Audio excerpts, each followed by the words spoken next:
PT Kereta Api Indonesia di Phase 1 Sumatera Utara dapat tambahan lokomotif kereta api baru untuk kesiapan arus mudik pada Natal Tahun Baru 2024-2025. Penambahan kereta akan mengangkut seluruh penumpang yang melaksanakan arus mudik dengan rute terjauh di wilayah Sumatera Utara. Jumlah penumpang kereta api terus meningkat, terutama pada pemesanan tiket mudik pada akhir tahun 2024. Sehingga saat alami lonjakan, penumpang kereta api tambahan ini akan mengangkut penumpang. Dan petugas pun tidak kewalahan terhadap tingkatnya penumpang mudik Nataru nanti.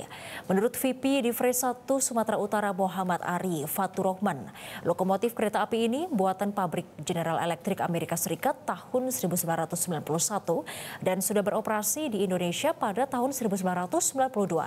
Ari pun menjelaskan tambahan ini pun juga salah satu strategi PT KAI di Phase 1 Sumut dalam rencana operasi menyambut masa angkutan mudik Natal Tahun Baru 2024-2025.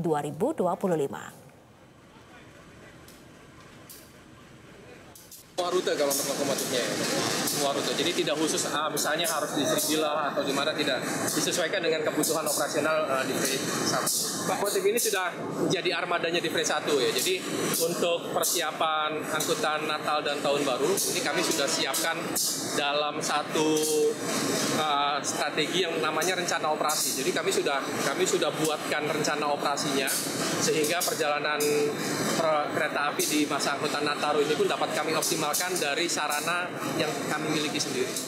Jelajahi cara baru mendapatkan informasi. Download Metro TV Extend sekarang.